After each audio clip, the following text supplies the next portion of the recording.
में चर्चा करेंगे। गोपाल भट्ट गोस्वामी जो वृंदावन में जो चैतन्य महाप्रभु जो 6 प्रमुख शिष्य रहे उनमें से एक है गोपाल भट्ट गोस्वामी। और जैसा आपकी सूचना के लिए कि वैसे जितने भी हमारा 6 गोस्वामियों में से ज्यादातर गोस्वामियां तो दक्षिण भारत के ही है। रूप गोस्वामी, सनातन गोस्वामी, जीव गोस्वामी, गोपाल भट्ट गोस्वामी, ये सभी ही जो है दक्षिण भारत से है। क्योंकि आप सनातन गोस्वामी के विषय में तो आप सुने ही है किस प्रकार से रूप और सनातन गोस्वामियों की पिता या पूर्वज जो है किस प्रकार से दक्षिण भारत से वो बंगाल में शिफ्ट हो जाते हैं करके ना। उसी प्रकार से गोपाल भट्ट गोस्वामी विशेष रूप से वो श्रीरंगम धाम से, उनकी जन्म 1503 में श्रीरंगम धाम में हुआ था। और एक श्री वैष्णव संप्रदाय में एक श्री वैष्णव श्री वेंकट भट्ट नामक एक श्री वैष्णव थे, उनके परिवार में गोपाल भट्ट गोस्वामी का जन्म हुआ था। वैसे तो जो श्री वेंकट भट्ट ये 3 भाई थे, श्री वेंकट भट्ट और श्री प्रबुद्धानंद सरस्वती और एक तिरुमल्ल भट्ट, ये तीनों भाई थे। प्रबुद्धानंद सरस्वती, वेंकट भट्ट और तिरुमल्ल भट्ट, ये तीनों भाई थे।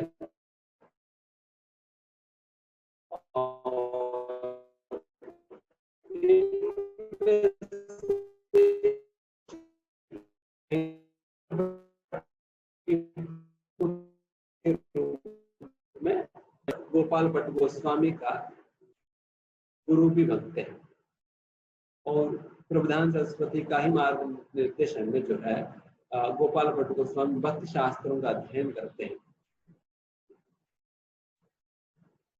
और कुछ विशेष ग्रंथ भी प्रबुद्धानंद सरस्वती ने लिखा भी था, जो कि गौड़ी वैष्णव संप्रदाय में विशेष पुस्तक माना जाता है, विशेष शास्त्र माना जाता है। वैसा 1511 में श्री चैतन्य महाप्रभु जो है, चैतन्य महाप्रभु के विषय में सब लोग जानते हैं। 24 साल की उम्र में चैतन्य महाप्रभु संन्यास ग्रहण करते हैं। संन्यास ग्रहण करने के उपरांत वो वृंदावन जाने की योजना बनाते हैं और वृंदावन जाने की योजना भंग हो जाती है नित्यानंद प्रभु की योजना से। देन फिर वो शांतिपुर आते हैं। शांतिपुर में सची माता मिलती है। फिर सची माता निवेदन करते हैं कि नहीं, आप वृंदावन मत जाइए, आप जगन्नाथपुरी में ही रहिए। इस प्रकार से सची माता के निवेदन पे चैतन्य महाप्रभु जो है जगन्नाथपुरी में ही रहने लगे। जगन्नाथपुरी चले गए, फिर जगन्नाथपुरी में रहने लगे। और जगन्नाथपुरी से श्री चैतन्य महाप्रभु जो है अपने भाई विश्वरूप, जो कि विश्वरूप के विषय में मैंने अद्वैत आचार्य के विषय में बताते हुए मैंने बताया था। विश्वरूप जो कि चैतन्य महाप्रभु को बड़े भाई थे, जो कि अद्वैत आचार्य के पास जाकर फिर वहां पर भागवत के अध्ययन किया करते थे। और वैसा विश्वरूप जो है आगे जाकर संन्यास ले लेते। चैतन्य महाप्रभु से पहले ही संन्यास लेकर वो मतलब तीर्थ ब्राह्मण में चले जाते हैं। फिर तीर्थ ब्राह्मण करने के दौरान ही वो संन्यास भी ले लेते हैं। इस प्रकार से विश्वरूप का जीवन रहा था। और यहाँ पर चैतन्य महाप्रभु जो है उस विश्वरूप अपने बड़े भाई जो विश्वरूप को खोजने की बहाने पे वो सभी वैष्णव को कहते हैं कि देखिए, मुझे अपने बड़ा भाई का खोज करना है, इसलिए मैं दक्षिण भारत भ्रमण करना चाहता हूँ। दक्षिण भारत जाकर फिर मैं खोजता हूँ मैं अपना बड़ा भाई को। इस प्रकार से उस बहाने पे चैतन्य महाप्रभु दक्षिण भारत में भ्रमण करते हुए वहां पर प्रचार करने के उद्देश्य से वो चले जाते हैं। इस प्रकार से जब चैतन्य महाप्रभु दक्षिण भारत भ्रमण कर रहे थे तो उसी दौरान चैतन्य महाप्रभु 1511 में श्रीरंगम धाम पहुंचते हैं। श्रीरंगम धाम पहुंचते हैं और फिर वहां पर श्रीरंगम धाम में ही वेंकट भट्ट के साथ मुलाकात वगैरह होता है। वो किस प्रकार से होता है अभी बताएंगे। जब चैतन्य महाप्रभु जहां पर भी जाते हैं, जिस मंदिर में भी जाते हैं, वो विशेष कीर्तन करते हुए, नाचते हुए उस श्री विग्रह की प्रसन्नता के लिए कीर्तन करते हैं और नाचते हैं, और उनके नाच गान देखकर सभी लोग प्रभावित हो जाते थे। उसी प्रकार से ही श्रीरंगम धाम भी जब महाप्रभु पहुंचे थे, वहां पर भी रंगनाथ जी की प्रसन्नता हेतु रंगनाथ जी के सामने जो है चैतन्य महाप्रभु कीर्तन करने लगे और नाचने भी लगे। और इस प्रकार की नाचना और कीर्तन करना कभी भी श्री वैष्णव लोग जो कि कड़क नियमों के साथ भगवान की आराधना करते हैं ऐश्वर्य भाव में, और वैसा श्री वैष्णव या मतलब श्रीरंगम धाम के जो वैष्णव थे वो कभी इस प्रकार की नृत्य और कीर्तन को कभी देखा नहीं। और जब चैतन्य महाप्रभु एक संन्यास होने के बावजूद भी जब इस प्रकार से कीर्तन और नाच भी रहे थे, जितने भी श्री वैष्णव सभी दर्शनार्थी लोग जो भगवान के दर्शन करने वहां पर आए थे, वो सभी लोग एकत्रित हो गए और महाप्रभु को गहर से देखने लगे। और उन्हीं लोगों में से एक थे वेंकट भट्ट। जब चैतन्य महाप्रभु इस प्रकार से नाचते हुए कीर्तन करते हुए जब वेंकट भट्ट ने देखा, वो बहुत प्रभावित हो गए थे और नजदीक जाकर महाप्रभु के दर्शन करना चाह रहे थे। इसलिए सारा भीड़ को हटाकर जो वेंकट भट्ट जो है बिल्कुल चैतन्य महाप्रभु के सामने चले जाते हैं। सामने जाकर वेंकट भट्ट भी महाप्रभु के प्रभाव में आकर वो भी कीर्तन करते हुए नाचने लग जाते हैं। फिर थोड़ी देर बाद जब चैतन्य महाप्रभु वापस बाहरिक चेतना में वापस आ जाते हैं, तब उनका नृत्य और गाना वगैरह बंद हो जाती है। तो उस समय वेंकट भट्ट जो है चैतन्य महाप्रभु के चरणों पर गिर जाते हैं। तब चैतन्य महाप्रभु उनको प्रेम से ऊपर उठाकर फिर आलिंगन करके उनको पूछते हैं कि वेंकट भट्ट से कौन है, क्या है करके। देन फिर उस वेंकट भट्ट अपना परिचय देते हैं। फिर वेंकट भट्ट कहते हैं कि देखिए महाप्रभु, अभी आने वाला 4 महीने जो है चतुर्मास के समय है, इसलिए हम आपसे यही निवेदन करते हैं कि आप कृपा करके ये 4 मास के समय, आप वैसे तो कहीं जाने वाला तो नहीं है, क्योंकि सन्यासियों को चतुर्मास के समय पे वैसे तो सन्यासियों की नियम होता है कि उनको कहीं पर भी 3 दिन से ज्यादा नहीं रहना होता है। तो वैसा आप भ्रमण करते रहते हो, बट चतुर्मास के समय पे तो सन्यासियों को कहीं नहीं जाना है। उनको 4 मासों में जो है एक ही जगह वो लोग रुक जाते हैं क्योंकि चतुर्मास के समय आप सभी लोग जानते हैं कि ये बारिश की मौसम है, तो कहीं बाहर निकलना वैसे व्यवहारिक रूप से भी मुश्किल है। और साथ ही साथ चतुर्मास के समय जो है शुरुआत में जैसा शयनी एकादशी शुरुआत होती है, देव शयनी एकादशी कहा जाता है, जिस समय भगवान विष्णु जो है वो योग निद्रा में चले जाते हैं और उत्थान एकादशी के साथ ये चतुर्मास समापन होती है उत्थान एकादशी के साथ। तो उत्थान एकादशी पे भगवान जो कि 4 महीने पहले देवशयनी एकादशी के दिन जो भगवान विश्राम लेने योग निद्रा में चले गए थे, वही भगवान अभी उत्थान एकादशी के दिन वो जग जाते हैं। इस प्रकार से ये 4 महीने के समय भगवान योग निद्रा में रहने के कारण किसी भी प्रकार का कर्म कांडी पुण्य कार्य करने के लिए कोई शुभ मुहूर्त नहीं होता है।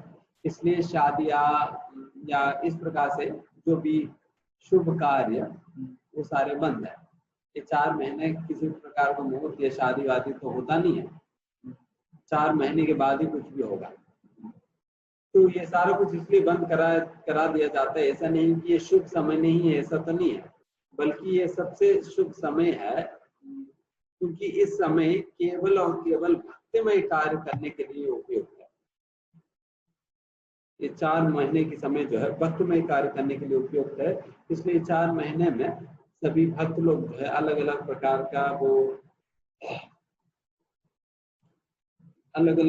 का व्रत ग्रहण करते हैं। व्रत ग्रहण करके भगवान की भक्ति को और आगे बढ़ाने का प्रयास करते हैं। इसलिए आप सभी लोग भी 4 महीने के समय पे आप अपना भक्तिमय जीवन में भी कुछ न कुछ व्रत लेकर चलना, ये बहुत फायदेमंद है। इसलिए कोई ज्यादा जप करते हैं, कोई एक बार खाने का व्रत लेते हैं, और एक बार लेने का मतलब ये नहीं है कि एक ही बार मतलब अपना केवल खान पान को ही नियंत्रण करना है, बल्कि ये समय भगवान की सेवा में कहीं ना कहीं पठन में, श्रवण में, जप करने में उपयोग करनी चाहिए, तभी उसको फायदा है। तो इस प्रकार से और कोई भागवत पढ़ने की व्रत ग्रहण करते हैं, भगवद गीता पढ़ने की व्रत ग्रहण करते हैं।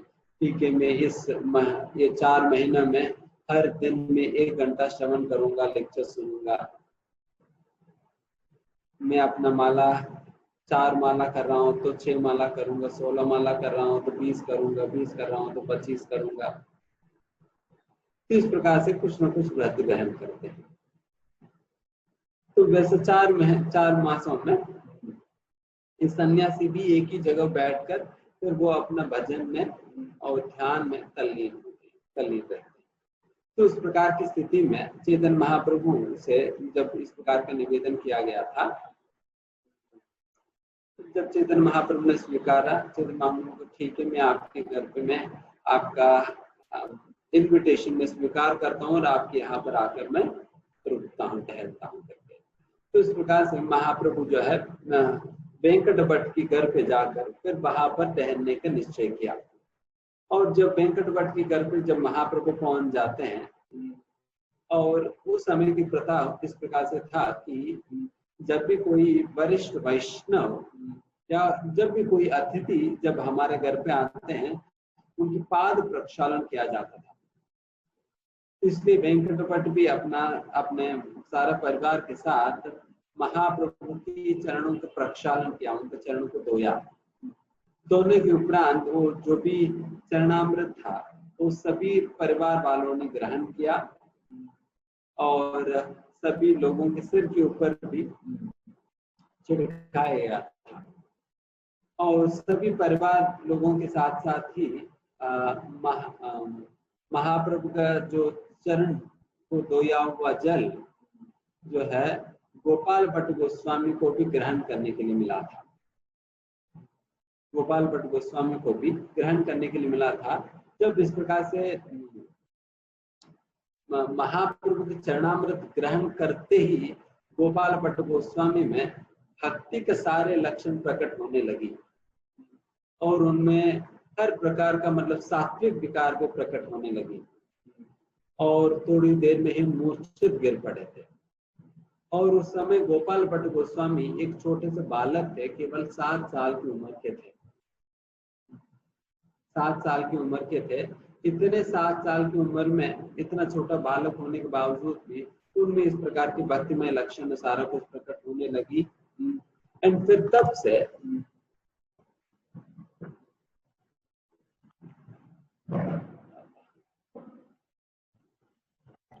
बैठ गया।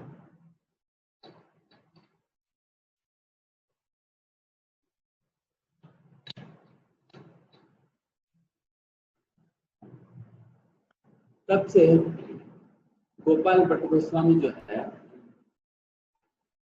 कभी भी महाप्रभु की संगति या उनके साथ नहीं छोड़ते थे। चाहे महाप्रभु कावेरी नदी में जाकर नहाने चले जाए तब भी पहुंच जाते थे उन्हीं के साथ।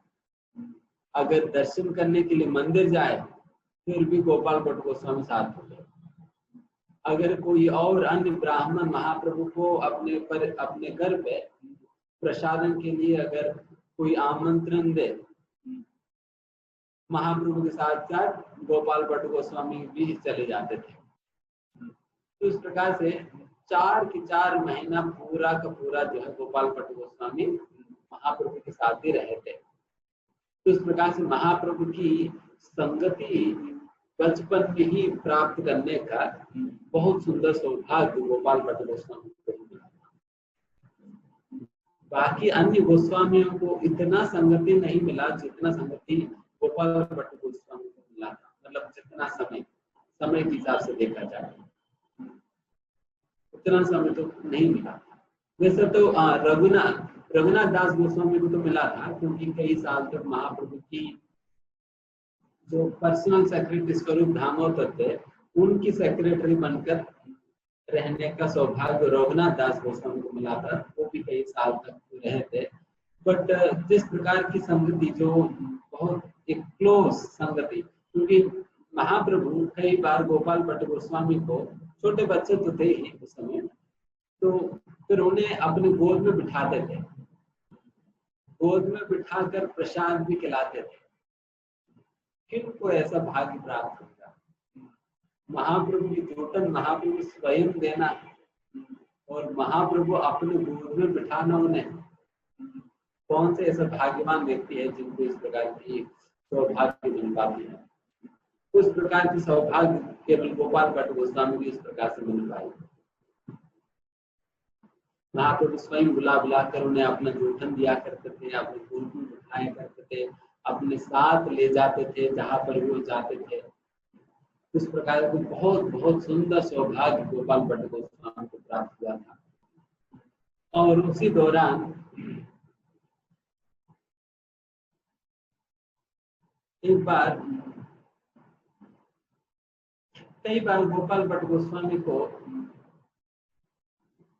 इन्हीं 4 महीने के समय पे ही बहुत दुख भी लगता था।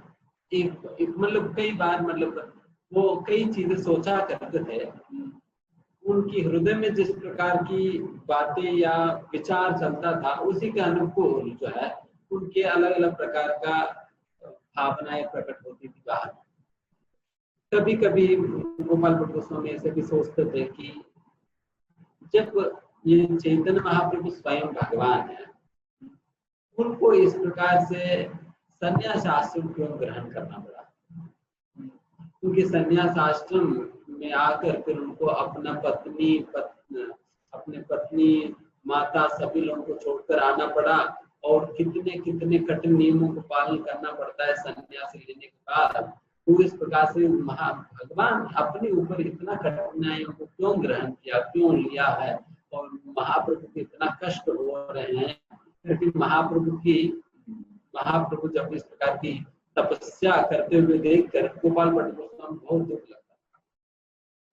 क्योंकि जैसे मान लो कि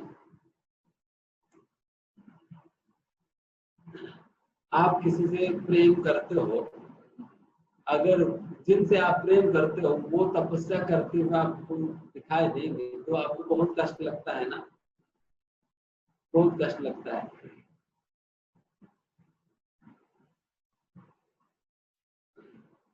जैसा हम भी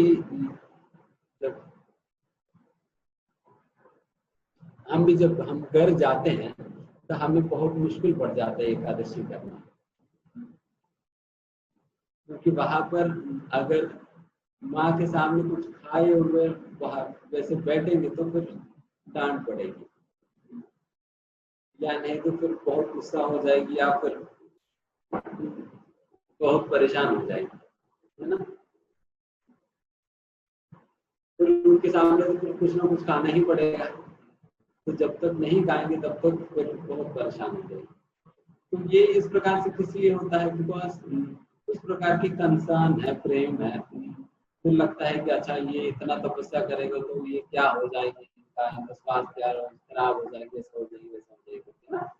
तो उसी प्रकार से ही जब महाप्रभु भी संन्यास आश्रम के अंतर्गत जब कठिन कठिन नियमों का पालन कर रहे थे, तो ये सारी चीजें देखकर गोपाल भट्ट गोस्वामी को बहुत दुख लगता था कि अरे महाप्रभु को क्यों भगवान होते हुए भी इतना कष्ट क्यों ले रहे हैं। जब इस प्रकार की भावना आती थी वो रोते थे, तो रोकर फिर बहुत उदास हो जाते थे।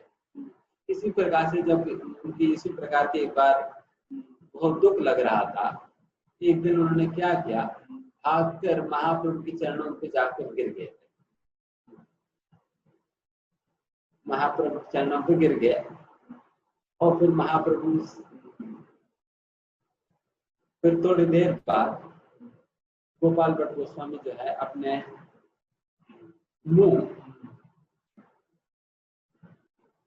उठाकर महाप्रभु के चेहरे को देखने लगे। इतने में उनको एक बहुत अद्भुत दृश्य दिखाई पड़ा। क्या था कि जब गोपाल भट्ट गोस्वामी ने देखा, तब उन्हें महाप्रभु के रूप में दर्शन नहीं दिया, बल्कि भगवान कृष्ण के रूप में दर्शन दिया। बांसुरी धारण करके, कौस्तुभ मणि धारण करके, मोर पंख के साथ त्रिभंग ललित स्वरूप में, बरहा पीलम नटबरबपु कन्निको कन्निकारम, उस प्रकार के अद्भुत त्रिभंग स्वरूप, त्रिभंग ललित स्वरूप में भगवान कृष्ण के रूप में यहाँ पर महाप्रभु ने गोपाल भट्ट गोस्वामी को दर्शन दिया।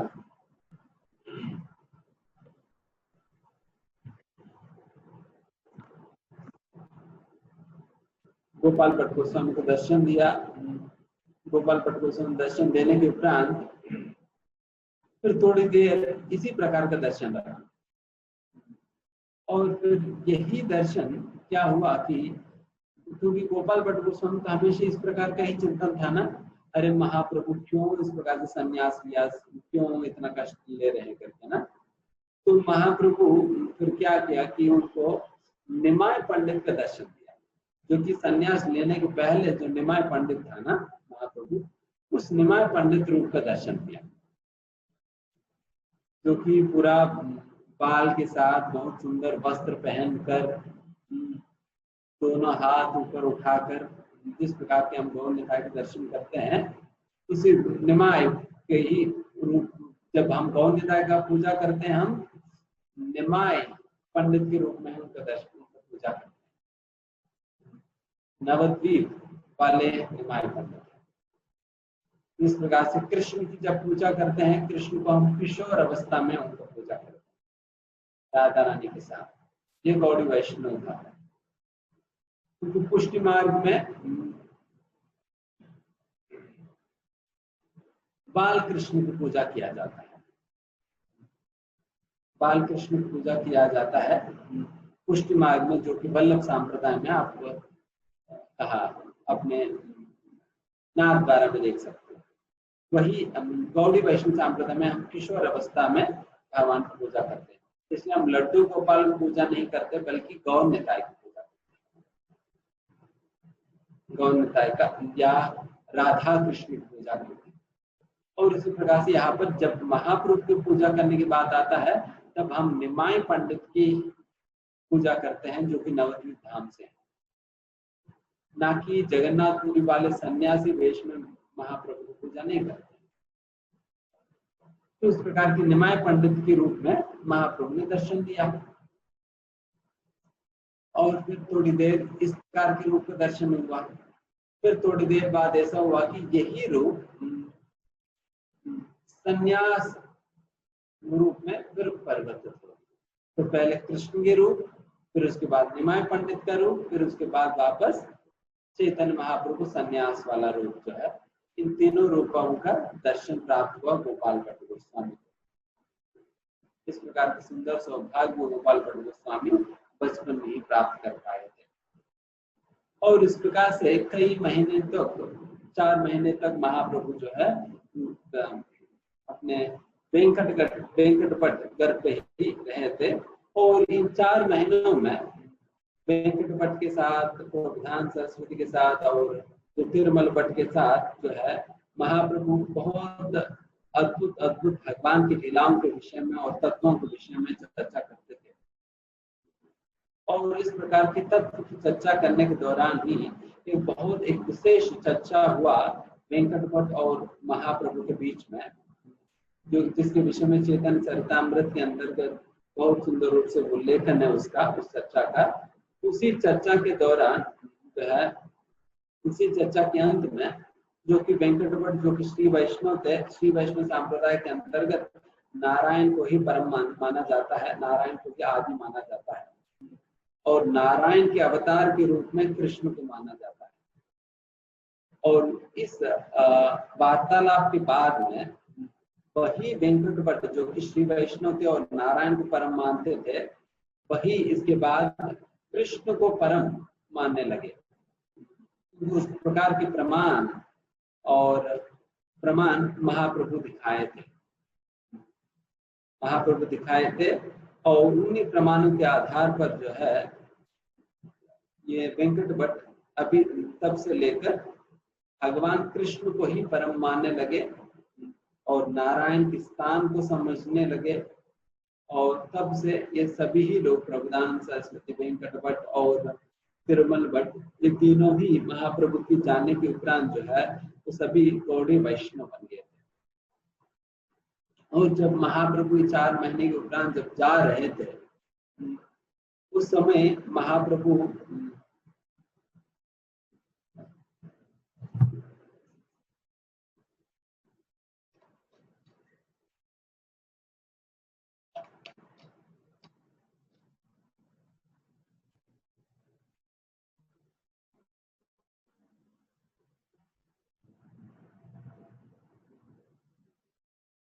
हम ये कह रहे हैं, उस समय महाप्रभु जाने के पहले ही गोपाल भट्ट गोस्वामी को अपने पास बुलाते हैं। बुलाकर गोपाल भट्ट गोस्वामी को उनको अपने जीवन काल के लिए उनको सूची दे देते हैं, आपको क्या क्या करना है अपने जीवन में। 7 साल की उम्र में उनको जीवन भर में क्या क्या करना है वो सारा कुछ पहले से ही निर्धारित है। गोपाल भट्ट गोस्वामी पहले से, गोपाल भट्ट गोस्वामी से महाप्रभु ने कहा, देखिए आपकी माता और पिता जो है परम वैष्णव है, इसलिए उनकी सेवा छोड़कर तो आप कहीं मत जाओ। इसलिए जब तक आपकी माता और पिता जो है इस धरातल पे है, तब तक आप यही रहो और अपने माता पिता का सेवा करो। और माता पिता का अच्छा से सेवा करने के उपरांत जब माता पिता जब वो शरीर छोड़कर भगवताम वापस लौटेंगे, तब आप वृंदावन आ जाना और वृंदावन रूप सनातन गोस्वामी से मिलना, और रूप सनातन गोस्वामी से मिलकर वहां पर आप भक्ति शास्त्रों का मतलब उसकी रचना करना, और रचना करके सनातन गोस्वामी के साथ मिलकर आप भक्ति शास्त्रों की रचना करो, और रचना करके इन पुस्तकों का जो रूप सनातन और आप जो भी पुस्तकें लिखेंगे, इन पुस्तकों का वितरण करके प्रचार करो। इस प्रकार की आदेश जो है गोपाल भट्ट गोस्वामी को चैतन्य महाप्रभु जाते वक्त ही दे देते हैं। तो इस प्रकार से उनको जीवन काल में उनको क्या क्या करना है वो सारा कुछ निश्चित हो गया, उनको कुछ और सोचने की जरूरत नहीं है। उसी प्रकार से एक शिष्य जो है गुरु से इसी प्रकार के मार्ग निर्देशन पाना चाहिए, अपने जीवन में क्या करना चाहिए। और गोपाल भट्ट गोस्वामी ने जो कुछ भी चैतन्य महाप्रभु ने कहा वही उन्होंने अपना सारा जीवन काल में किया, इसके अलावा और कुछ किया ही नहीं उन्होंने। उसी प्रकार से ही एक शिष्य को हमेशा जो भी गुरु चाहते हैं, जिस प्रकार से भी गुरु चाहते हैं, उसी प्रकार से ही हमें रहना चाहिए, उसी प्रकार से ही हमें करना चाहिए अपने जीवन काल में। इसी को कहा जाता है सरेंडर, समर्पण कहा जाता है। To simply devote oneself to accept the instructions of the spiritual master to be one's life and soul. ये बात विश्वनाथ चक्रवर्ती ठाकुर जो है व्यवसायत्मक बुद्धि वाला श्लोका में, जो कि दूसरा अध्याय में या श्लोक आता है भगवद गीता के दूसरा अध्याय में,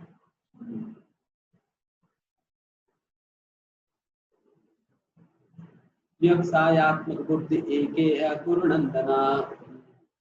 उस श्लोका की तात्पर्य लिखते वक्त विश्वनाथ चक्रवर्ती ठाकुर ये बात लिखते हैं कि a disciple should accept the instructions of the spiritual master as one's life and soul.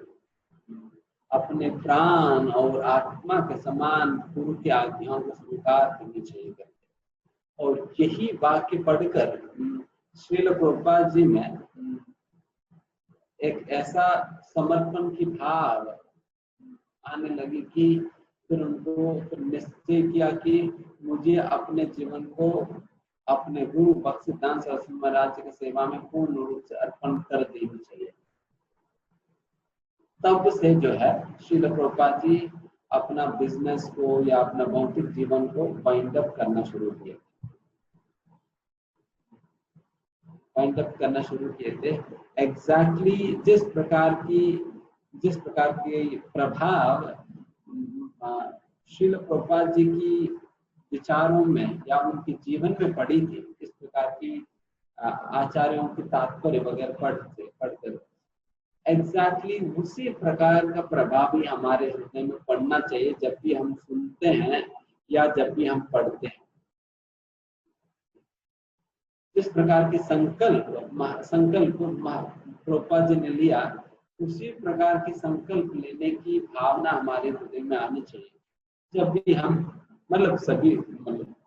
सभी को ही वाइंड अप करने की ही संकल्प लेने के लिए हम नहीं कह रहे, बट इसका मतलब ये है कि जिस विषय के बारे में आप सुन रहे हैं उस विषय को लेकर संकल्प होने चाहिए। जैसा चतुर्मास के विषय में आज हमने कहा, फिर सुनने के बाद हमारे अंदर संकल्प लेने की इच्छा आनी चाहिए कि अच्छा मुझे संकल्प लेना चाहिए चतुर्मास में मैं कुछ तो करूं, थोड़ा सा तो परिवर्तन करूं अपने जीवन में।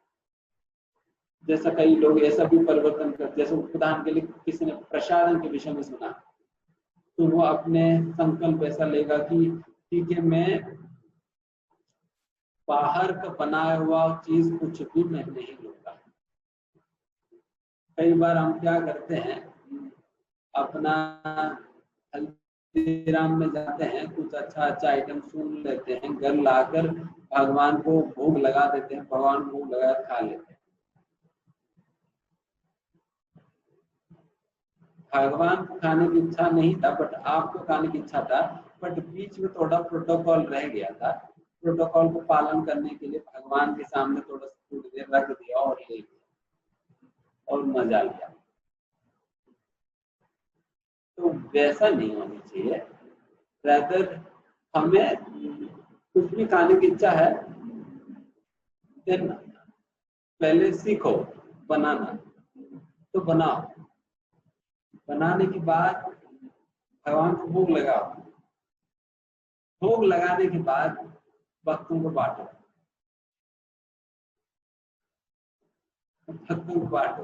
और फिर उसके बाद खुद खाओ। बचेगा तो फिर उसके बाद खुद खाओ।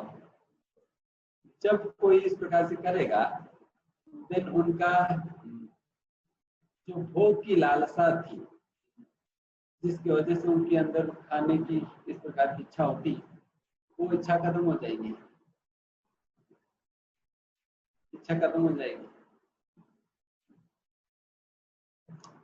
उस प्रकार से कर सकते हैं। जब भी कुछ खाने की इच्छा होता है, मालपुआ खाने की इच्छा है, तो कोई दिक्कत नहीं, खाओ, कौन मना कर रहा है, बट बनाओ, भोग लगाओ, भक्तों को खिलाओ, फिर खाओ।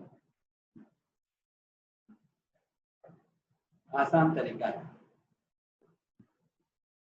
ठीक है। तो इस प्रकार से गोपाल भट्ट गोस्वामी जो है, इस प्रकार से उनको इस प्रकार की आज्ञा मिली।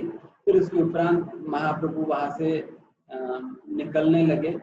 जब महाप्रभु निकल रहे थे, जितने भी वहां पर 22 अपने 3 भाई जो थे, वेंकट भट्ट, तिरुमल भट्ट और प्रबोधानंद, ये तीनों जो है महाप्रभु के पास जाकर उनसे निवेदन करने लगे, देखिए हमें भी आप अपने साथ ले जाइए, हम भी आपके साथ आना चाहते हैं, हमें भी आप अपने साथ ले जाइए प्लीज करके फिर उनसे निवेदन करने लगे।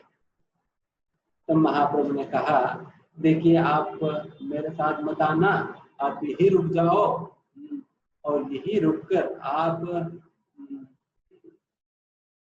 भक्ति का अभ्यास आप सही प्रकार से करना, इसी से मैं प्रसन्न रहूंगा, आप मेरे पास मेरे साथ मत आओ करके महाप्रभु ने मना कर देते हैं। मना करके महाप्रभु फिर आगे बढ़ जाते हैं। इस प्रकार से महाप्रभु फिर अपना दक्षिण भारत की भ्रमण में वो चले जाते हैं और गोपाल भट्ट गोस्वामी घर पे रुक जाते हैं। और गोपाल भट्ट गोस्वामी महाप्रभु की जाने के उपरांत जो भी महाप्रभु की संगति में जो कुछ भी उन्होंने सीखा है, उनका पूरा अभ्यास किया करते थे। अभ्यास करने के साथ साथ महाप्रभु से जिस प्रकार का भी आज्ञाओं को मिली है अपने माता पिता का सेवा करने के लिए, उस प्रकार से उन्होंने माता पिता का बहुत गंभीरता पूर्वक ध्यान से सेवा किया करते थे।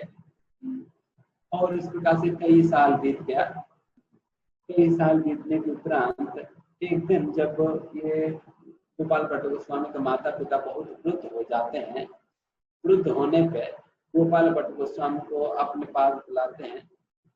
बुलाकर उनसे कहते हैं, देखो गोपाल भट्ट गोस्वामी, मतलब उनका नाम तो समय कुछ और होगा, देखिए महाप्रभु ने आपको आज्ञा दी है कि हमारा देह गमन के उपरांत आप वृंदावन जाओगे और वृंदावन रूप सनातन गोस्वामी से मिलोगे। इसलिए हमारा वैसा ही शरीर बहुत शिथिल हो चुकी है, हम ज्यादा समय तो रहने वाले हैं नहीं है, इसलिए आप चले जाओ। फिर भी गोपाल भट्ट गोस्वामी जो है अपने माता पिता देह छोड़ने तक वही रुकते हैं और उनकी देह छोड़ने के उपरांत गोपाल भट्ट गोस्वामी जो है वृंदावन की ओर आगे बढ़ते हैं और वृंदावन पहुंचते हैं। और वहां पर रूप और सनातन गोस्वामी को पहले से ही उनको वार्ता मिल जाती है कि गोपाल भट्ट गोस्वामी जो है वो वृंदावन में पहुंच रहे हैं।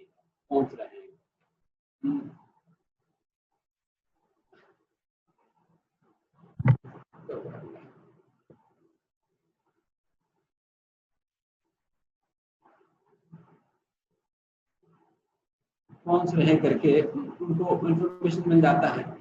देन फिर गोपाल रूप और सनातन गोस्वामी क्या करते हैं कि गोपाल भट्ट गोस्वामी बहुत सुंदर रूप से उनका स्वागत करते हैं और अपने भाई के रूप में उन्हें स्वीकार करते हैं। और स्वीकार करने के उपरांत जो है महाप्रभु को एक पत्र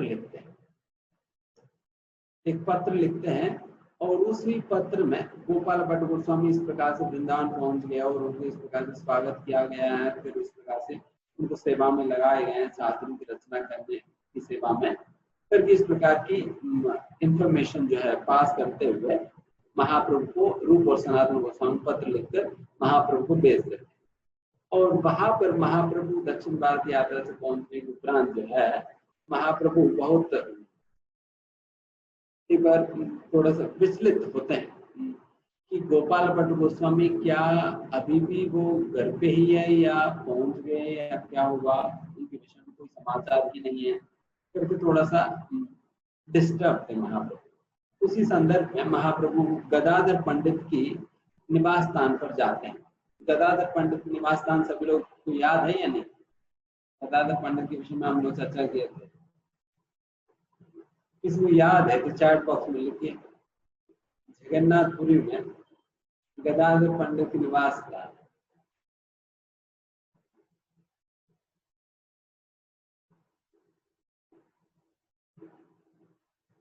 एक मंदिर में रहते थे। हाँ, वेरी गुड। तो बिल्कुल नहीं, छोटा गोपीनाथ सचिन तिवारी को प्रहित जाता है। छोटा गोपीनाथ मंदिर में रखे थे। छोटा गोपीनाथ मंदिर में महाप्रभु जाते हैं, फिर वहां पर अनेक वैष्णव भी वहां पर थे समय। तो फिर इन सभी लोगों से महाप्रभु मिलते हैं और उसी समय पे महाप्रभु को ये पत्र दिया जाता है जो गुरु सनातन गोस्वामी ने भेजा। एंड ये पत्र पढ़कर महाप्रभु को बहुत बहुत आनंद मिलता है कि इस प्रकार से गोपाल भट्ट गोस्वामी अपने वृंदावन पहुंच गए और रूप सनातन गोस्वामी ने उनको बहुत सुंदर प्रकार से उनका स्वागत किया और दोनों मतलब उनको अपने भ्राता के रूप में, अपने ब्रदर के रूप में उन्होंने स्वीकारा। तो इस प्रकार से ये सारा कुछ सुनकर महाप्रभु को बहुत आनंद लगता है। एंड वहां पर गोपाल भट्ट गोस्वामी जो है रूप और सनातन गोस्वामी के साथ मिलकर शास्त्रों का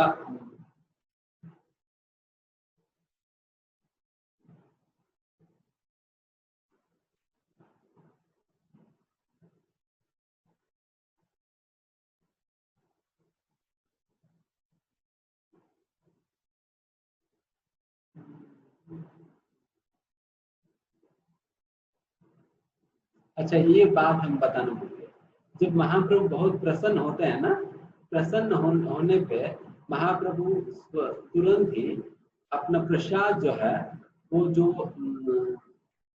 जो संदेश लेकर आए थे, इस प्रकार पत्र को लेकर आए थे, उनको देकर कहते कि आप गोपाल भट्ट गोस्वामी को पहुंचाओ।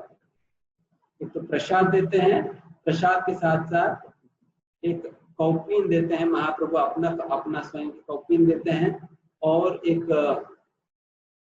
चौकी कहते हैं ना, जिसके ऊपर बैठते हैं महाप्रभु, कई बार बैठकर भगवान की पूजा वूजा करते थे महाप्रभु, उस प्रकार की एक चौकी भी देते हैं और बाबा जी का ड्रेस भी देते हैं। इस प्रकार से ये सारी चीज गोपाल भट्ट गोस्वामी के तोहफे के रूप में प्रदान करने के लिए उस व्यक्ति को देते हैं और उस व्यक्ति के द्वारा गोपाल भट्ट गोस्वामी को देते हैं। एंड अभी 450 साल होगी या 500 साल होगी मान लो ये घटना घटकर, और आज भी ये कौपीन और ये चौकी आपको दर्शन करने के लिए मिलेगा राधा रमन मंदिर, जो वृंदावन की जो राधा रमन मंदिर है, जहाँ पर गोपाल भट्ट गोस्वामी इस विग्रह गोपाल भट्ट गोस्वामी का आराध्य देव है राधा रमन, तो उस मंदिर में ही आज भी आपको दर्शन करने के लिए मिलेगा। आप जब जाएंगे उसका दर्शन कर सकते हो। गोपाल भट्ट गोस्वामी को जब इस प्रकार की ये महाप्रभु के वस्त्र और महाप्रभु की कौपीन इत्यादि चीजें मिली, गोपाल भट्ट गोस्वामी उसे बहुत आदर पूर्वक उनका पूजा करते थे। जिस प्रकार से हम शिव विग्रह का पूजा करते हैं उसी प्रकार से ही भगवान के जो भगवान की सेवा में उपयोग करने वाले जो भी चीजें होती है, पैराफर्नेलिया जो कहते हैं, तो सारे पैराफर्नेलिया को उतना ही हमें आदर देनी चाहिए क्योंकि ये सारे भगवान से अभिन्न है। उसी प्रकार से ही यहाँ पर गोपाल भट्ट गोस्वामी इन चीजों को महाप्रभु से अभिन्न रूप में ही उसे उनके साथ व्यवहार करते थे और उनकी पूजा करते थे गोपाल भट्ट गोस्वामी, और उन्हीं पद चिन्हों में चलते हुए आज भी मतलब इनकी पूजा होती है। जैसा राधा रमन की पूजा होती है उसी प्रकार से महाप्रभु की कौपीन और चौकी का भी पूजा होती है। और उस प्रकार से महाप्रभु ने अपना प्रेम व्यक्त किया। गोपाल भट्ट गोस्वामी बहुत बहुत अच्छा लगा इस प्रकार की तोहफा पाकर, महाप्रभु की हाथों से भिजवाया हुआ प्रसाद ग्रहण करके काफी अच्छा लगा। और फिर उसके उपरांत गोपाल भट्ट गोस्वामी सनातन गोस्वामी के साथ मिलकर अनेक शास्त्रों का रचना की। वैसा सनातन गोस्वामी और गोपाल भट्ट गोस्वामी दोनों ही मिलकर जो है ये हरि भक्ति विलास जो डीटी वर्षिप सेमिनार में भी हमने बताया, श्री विग्रह सेवा के अंतर्गत जो जितना भी हम नीति नियम और संस्कार इत्यादि जो कुछ भी हम पालन करते हैं वो सारे ही चीज जो है इसी हरि भक्ति विलास से ही ली गई है। सारे ही नियम अपराध इत्यादि सारी ही चीज वही सही, और उसी ग्रंथ में ही एक वैष्णव को किस प्रकार के आचरण रखनी चाहिए, वैष्णव सदाचार भी हरि भक्ति विलास से ही आता है। और संस्कारों के विषय में भी गोपाल भट्ट गोस्वामी ने एक पुस्तक लिखा, षड क्रिया सार दीपिका, षड क्रिया सार दीपिका करके एक पुस्तक लिखे थे अपने कौन गोपाल भट्ट गोस्वामी ने। इस षड क्रिया सार दीपिका में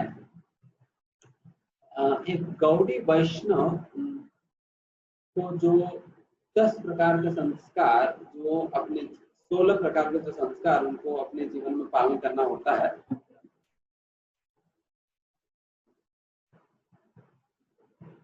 वो सारे संस्कारों के विषय में उसमें वर्णन है। उसमें वर्णन है एक गौड़ी वैष्णव को जो जो पालन करनी होती है, षट्क्रिय सारदीप का। तो सारे ही संस्कारों के विषय में, जैसा गर्भाधान संस्कार,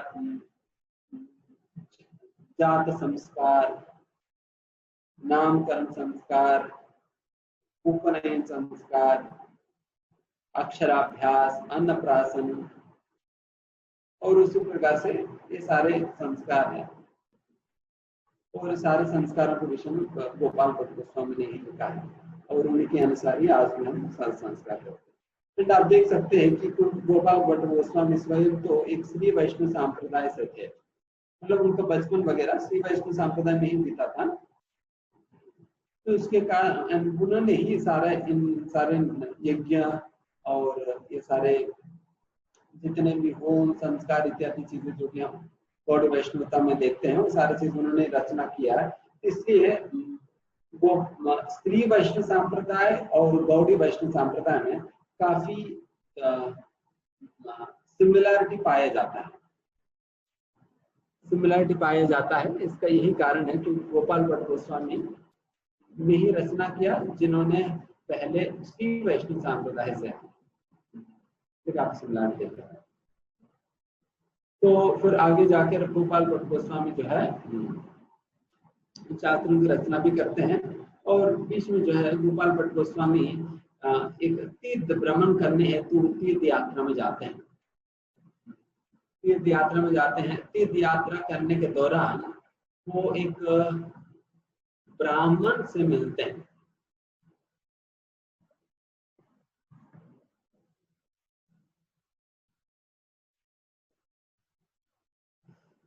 वहां पर एक देवबंदिया ग्राम, एक सहारनपुर, हरिद्वार के पास सहारनपुर एक जगह है, वहां पर देवबंदिया ग्राम है हरिद्वार के पास। वहां पर जो है सभी निवासी लोग जो है बहुत सुंदर प्रकार से गोपाल भट्ट गोस्वामी स्वागत करते हैं। और एक दिन एक भक्त के घर पे जब गोपाल भट्ट गोस्वामी थे, दोपहर के समय एक बहुत बड़ा आंधी तूफान आया था।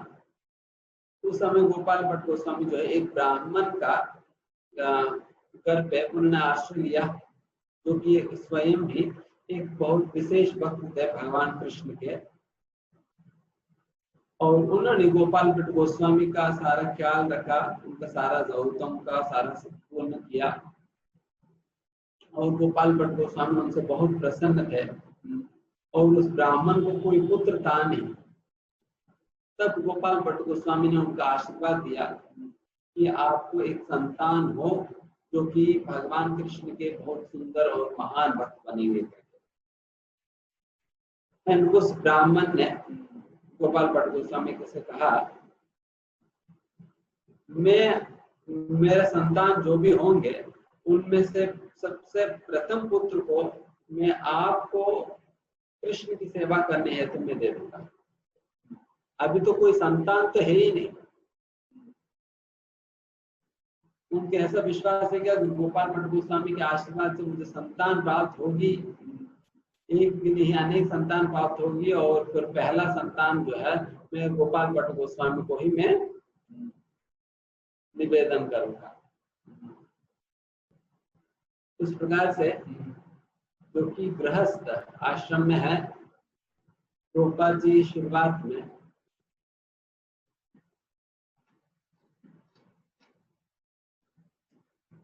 हमारा जब प्रभुपाद जी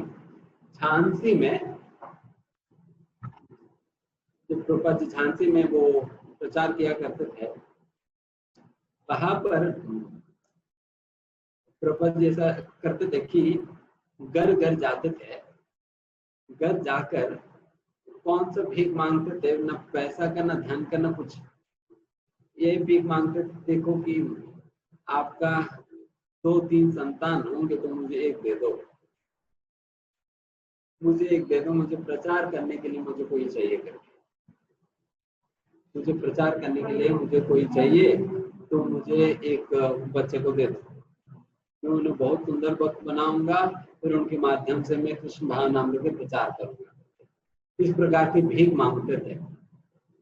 एंड कभी कभी प्रभुपाद जी पेपर में एडवर्टाइजमेंट देते थे, मुझे इस प्रकार की जरूरत है, किसी के पास संतान है तो मुझे दे दो।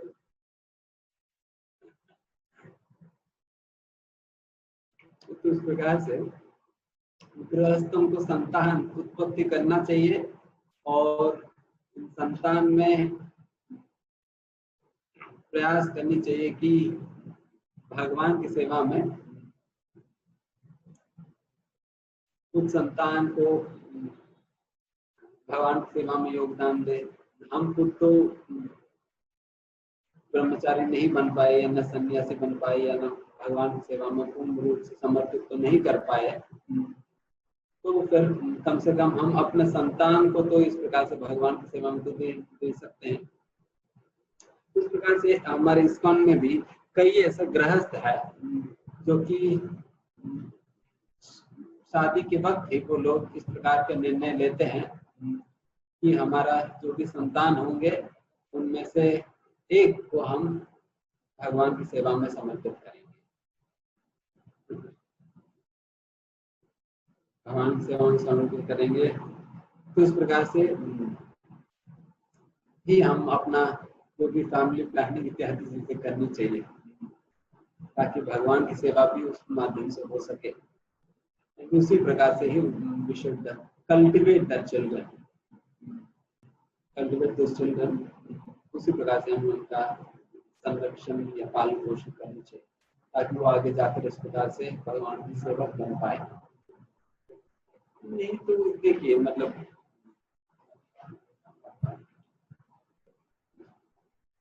पुत्र तो कई होंगे, मूत्र ही रह जाएंगे, पुत्र तो नहीं बनेंगे। Simply remain Mudra. If you want to become a Putra, then you be, then इस प्रकार से आप उन्हें भक्ति में लगाइए और इस प्रकार से भगवान की सेवा में योगदान दीजिए। नहीं तो संतान होने का क्या फायदा है, क्या मतलब है, जो कि वैसे भी हमारा देखभाल तो कोई तो करने वाला तो नहीं है। चाहे आपको 5 संतान हो, 10 संतान हो, कोई भी नहीं करेगा। अल्टीमेटली अपने से ही जीना होता है। वो वैसे संदर्भों में फिर हम वैसे संतान के ऊपर इतना आशा रख के फिर क्या करें, फ्रस्ट्रेट होंगे जब हमारा देखभाल वो लोग नहीं करेंगे। तो बेहतर है उनको भक्ति भाव दे, भक्ति में लगाए और भगवान की सेवा में दे। और इस प्रकार से यहाँ पर इस ब्राह्मण ने निर्णय लिया कि मैं, अगर आपको भी संतान चाहिए तो फिर ज्यादा संतान उत्पन्न करो, फिर किसी को भगवान की सेवा में दे दो, कुछ आप अपने पास रखो।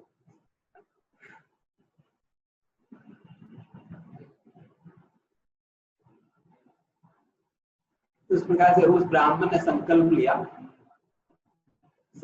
फिर उसके बाद गोपाल भट्ट गोस्वामी फिर आगे बढ़कर फिर वो हरिद्वार में काफी समय बिताया। काफी समय बिताने के बाद फिर वहां से गंडकी नेपाल गए थे। तो नेपाल में वो गंडकी नदी में गए थे। नेपाल में गंडकी नदी एक बहुत विशेष नदी है, जहाँ पर वही एक स्थान है पूरा ब्रह्मांड में वही एक स्थान है जहाँ पर आपको शालिग्राम शिला प्राप्त होती है और कहीं नहीं मिलेगी। ये तुलसी महारानी की वृत्तांत जब आप लोग सुनेंगे, तुलसी महारानी की वृत्तांत जब हम कभी बताएंगे, उस संदर्भ में ये गंडकी नदी पे किस प्रकार से शालिग्राम शिला वगैरह प्रकट होने लगी, ये और कितने प्रकार की शालिग्राम शिलाएं हैं और किस प्रकार की निशान होने पे कौन सा, जैसे कोई शालिग्राम शिला नरसिंह शालिग्राम शिला होता है, कोई वामन शालिग्राम शिला होता है, और अलग अलग प्रकार के शालिग्राम शिला होते हैं। तो वैसे शालिग्राम शिला ये वहां पर ही मिलता है।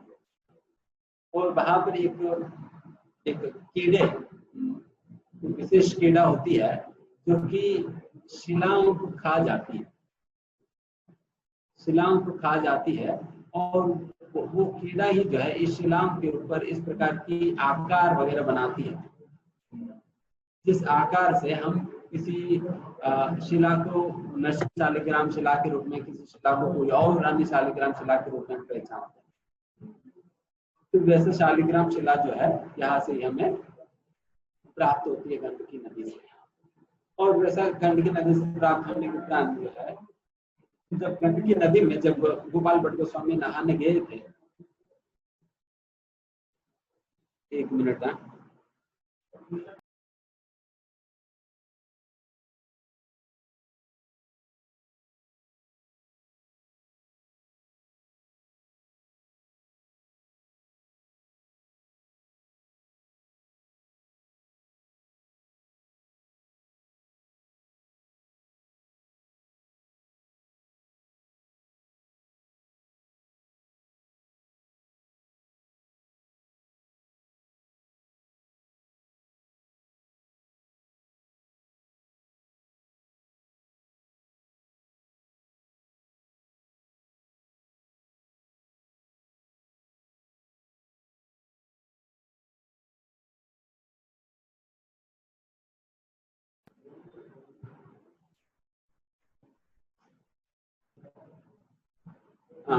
क्या बता रहे थे, शालिग्राम शिला है ना। जब गोपाल भट्ट गोस्वामी वहां पर नहाने जाते हैं, कमंडलों के साथ जाते हैं अंदर, एंड जब डुबकी लगाते हैं, डुबकी लगाकर जब गोपाल भट्ट गोस्वामी से ऊपर उठते हैं, तब वो एक विचित्र घटना घटती है। उस समय उनकी कमंडलों में 12 शालिग्राम शिलाएं जो है आकर उसके अंदर चले जाती है। 12 शालिग्राम शिला अपने आप ही उस कमंडल में चले जाती है। दिन गोपाल भट्ट गोस्वामी लगता है कि ठीक है, गलती से आ गया होगा करके फिर वापस वो सारे शालिग्राम शिलाएं वापस गंडकी नदी में डाल देते हैं। फिर दोबारा वो डुबकी लगाते हैं। जब दोबारा डुबकी लगाते हैं तब वापस ये सारे 12 की 12 शालिग्राम शिलाएं फिर चलेगी कमंडलों में। वही शालिग्राम शिलाएं और उतने ही 12 की 12 और वही शालिग्राम शिलाएं वापस कमंडलों में चलेगी। अरे दोबारा आ गए, दोबारा डाल, ये सब तीसरी बार भी आ जाता है। फिर चौथी बार सोचते हैं कि अगर इस प्रकार से आ रहे थे, इसका कुछ संदेश होगा भगवान की, इसलिए मुझे इन शालिग्राम शिलाओं को मुझे अपने साथ ले जानी है करके तब गोपाल भट्ट गोस्वामी इन सारे शालिग्राम शिलाओं को अपने साथ वो वृंदावन ले जाते हैं। वृंदावन ले जाते, फिर वहां पर वृंदावन ले जाकर वहां पर प्रतिदिन गोपाल भट्ट गोस्वामी जो है इन शालिग्राम शिलाओं का नियमित रूप से वो सेवा किया करते थे। एक दिन एक बहुत बड़े व्यापारी जो है वहां पर वृंदावन में आते हैं। वृंदावन में आकर फिर उनको बहुत मन होता है कि भगवान की सेवा करने। उस समय फिर उस समय गोपाल भट्ट गोस्वामी से भी मिलते हैं। गोपाल भट्ट गोस्वामी से मिलकर फिर उनको अनेक पोशाक और अनेक आभूषण, ये सारी चीजें गोपाल भट्ट गोस्वामी को देते हैं दान के रूप में। ये सारे कुछ लेने के उपरांत गोपाल भट्ट गोस्वामी को एक प्रकार की दुख लगता है मन में कि अरे मेरे पास अभी सब कुछ है भगवान को श्रृंगार करने के लिए, बट क्या करे कि मेरे पास शालिग्राम शिला है, उनको मैं क्या अलंकार करूंगा, मैं कैसे करूंगा करके उनको इस प्रकार से थोड़ा सा मन में आता है। फिर उसके बाद कई दिन के बाद वापस उनको एक दिन नरसिंह चतुर्दशी के दिन पे उनको बहुत दुख लगता है कि अरे भगवान का श्रृंगार करने के लिए सारा चीजें होने के बाद भी श्रृंगार कर नहीं पा रहा हूँ। मेरा बहुत मन है भगवान के ऐसा बहुत सुंदर प्रकार से श्रृंगार करने की, बट क्या करें मेरे पास तो है ही नहीं भगवान। उनको उस प्रकार की दुख के साथ वो रात को सो जाते हैं। फिर अगले दिन सुबह उठकर यमुना में नहाने जाते हैं, फिर यमुना में नहाने के बाद वापस अपने शालिग्रामों की सेवा करने के लिए क्योंकि शालिग्राम को क्या करते थे, शालिग्रामों को वो कपड़े में बांधकर पेट पे लटका देते थे। फिर जब गोपाल भट्ट गोस्वामी नहाकर फिर वापस आते हैं पूजा करने, तब एक बहुत अद्भुत घटना घटती है। क्या है कि जब वो खोलकर देखते हैं तब उन 12 शिलाओं में एक शिला था दामोदर शिला। जैसे मैंने कहा ना, अलग अलग प्रकार की शालिग्राम शिला होती है, तो वैसे एक दामोदर शालिग्राम शिला भी होती है। एक दामोदर शिला जो है वो एक सुंदर भगवान कृष्ण के रूप में परिवर्तित हो जाती है। वही शालिग्राम शिला अभी कृष्ण के रूप में परिवर्तित होगी, जो कि 12 इंच का विग्रह बन जाती है भगवान कृष्ण की। और वही है श्री राधा रमन, जो कि आज हम राधा रमन मंदिर में राधा रमन के दर्शन करते हैं, तो वही राधा रमन जी है। उस प्रकार से राधा रमन की प्राकट्य हुआ, और राधा रमन जो है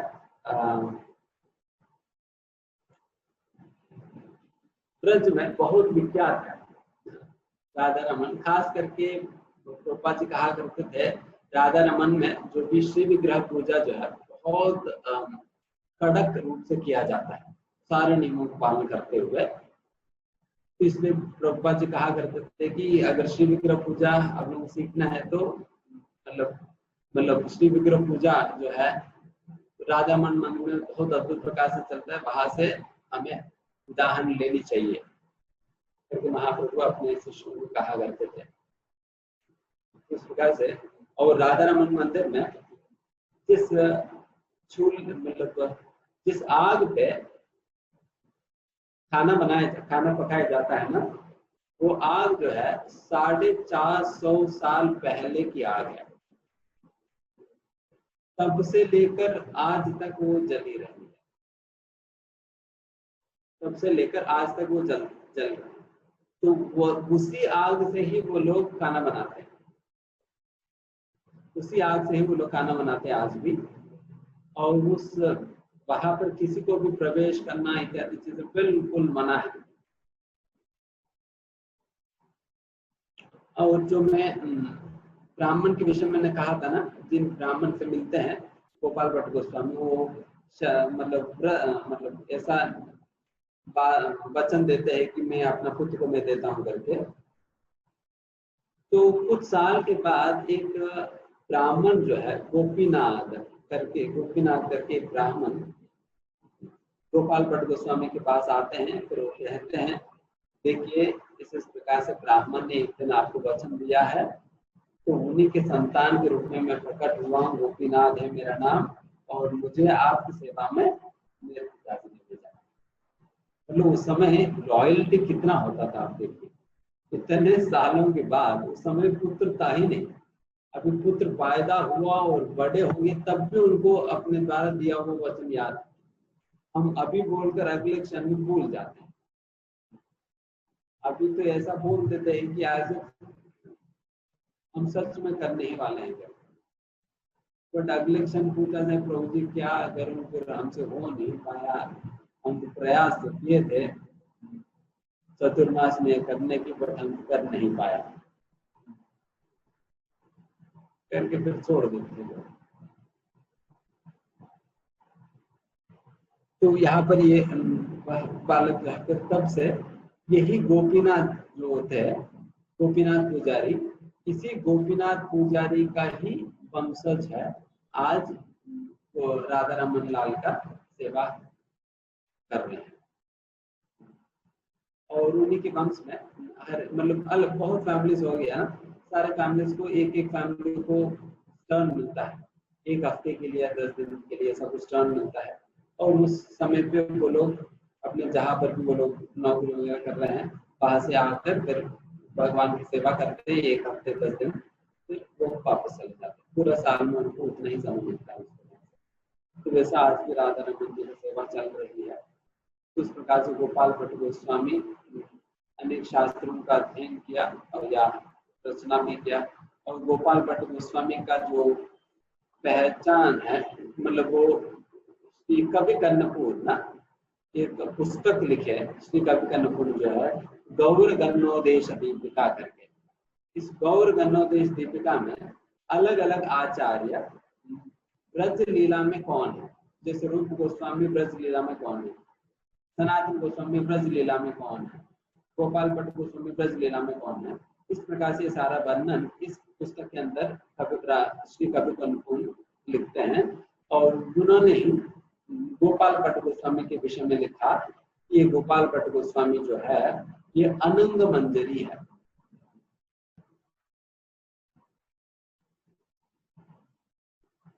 कोई कोई गुण मंजरी भी कहते हैं, कोई कोई अनंग मंजरी भी कहते हैं। इस प्रकार से गोपाल भट्ट गोस्वामी की पहचान। ठीक है, फिर यहाँ पर हम समाप्त करते हैं। ऐसा तो प्रश्न तो शायद ही होगा, किसी पूछे तो पूछ सकते।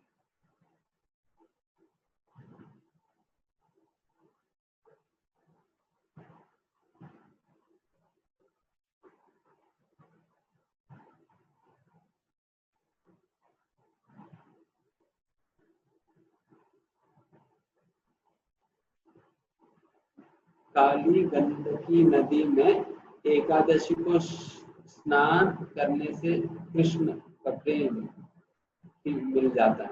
और कुछ है, गंडकी नदी में एकादशी का दिन स्नान करने से हमें कृष्ण प्रेम मिल जाता है करके माता जी बता रही है। हम वैसे मतलब फिजिकली तो नहीं जा पा रहे, पर कम से कम मानसिक स्नान तो कर सकते हैं स्मरण करके। गंडकी नदी का स्मरण करके डुबकी लगा लीजिएगा, आपको भी शालिग्राम जला मिलेगा। और किसी कोई प्रश्न? ठीक है, फिर यहाँ समाप्त कर दे। फिर कल का दिन हम 32 स्वामी महाराज जी का तो स्मरणोत्सव में ठीक है। बहुत बहुत धन्यवाद। हरे कृष्णा। श्री गोपाल भट्ट गोस्वामी की, गौर प्रेमानंदे, श्री रंगन धाम की।